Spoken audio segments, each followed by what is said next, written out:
Good afternoon. My name is Betty Wade, and myself, along with Zach Tompkins and Kayla Van Meter, make up Team 9 for the Your Stories from the Field project. The purpose of our combined video is to define and give examples of communication drawing from our own work experiences. I will begin by answering the question, what is the role of communications in a high-trust organization?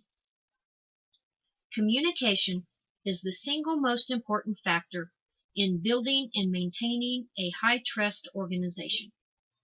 When trust is high, the communication process is efficient as the leaders freely share valuable insights about conditions and strategy. Communication and trust go hand in hand, and this is critical because high-trust organizations get things done quicker and at lower costs because there are fewer distractions. In my department at work, communication and trust definitely goes hand in hand.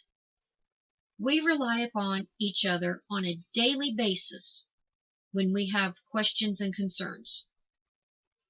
Our supervisor is always quick to keep us informed and has stated that she would rather us hear the truth from her than to hear some half-truth rumor that has made its way around the plant.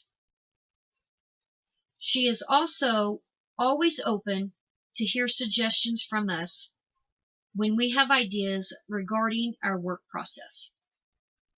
She encourages us to continue to think outside the box so we can continue sharpening our skills and to streamline our work processes.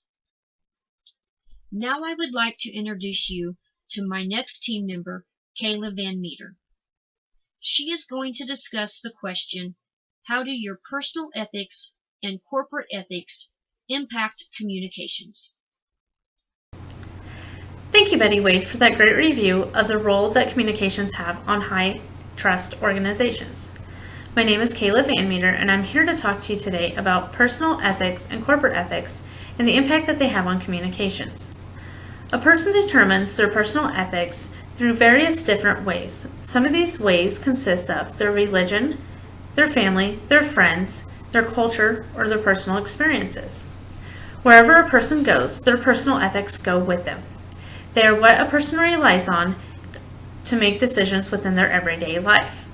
This means that a person's personal ethics will roll over into their work life. Sometimes this is a good thing, and sometimes this is a bad thing, dependent upon where a person decides to work at.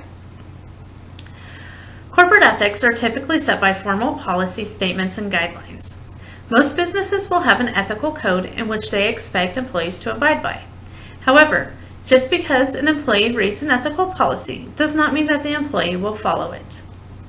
What really influences corporate ethics are the expectations of the group, the group's norms, the actions of the supervisor, and also the rewards and punishment system within the corporation. A few things that personal ethics and corporate ethics can influence are whether a person is a hard worker or whether they are lazy, whether a person talks to people with respect or whether they talk to them in a condescending manner, and also whether a person is an honest or dishonest employee. I have worked for managers before who are hardworking, respectful, and honest, and this type of behavior trickles down to other employees. I have also worked for managers who are lazy, disrespectful, and dishonest. This type of behavior also trickles down to the other employees. Through working on both ends of the spectrum, I have come to see how personal ethics can differentiate the communication level within the corporations. When people do not share the same ethical values as others, they are likely not to be accepted within the group.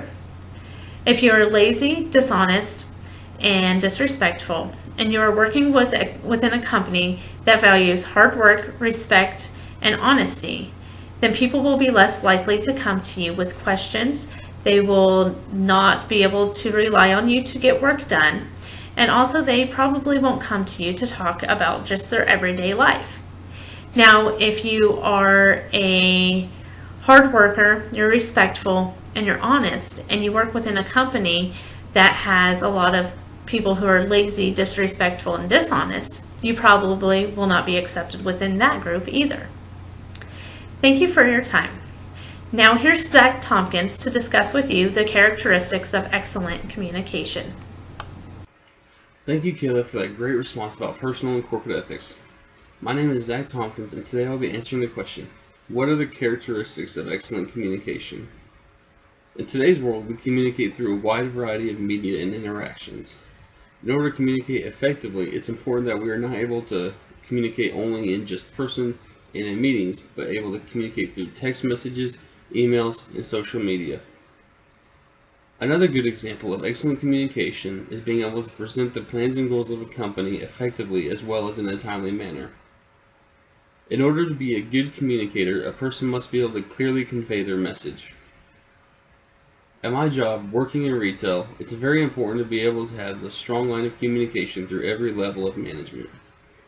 We are always having some new policies or changes being made by management at the district and regional managers that our general manager must effectively and timely communicate those to us. My company also has a website that any employee in the company can get on, and it'll have articles posted on it about everything new that's coming to our stores, to policy changes being made, to people that just work in the store, and how we are helping our communities. I think that this is a great tool that our company uses excellently to help communicate to every employee.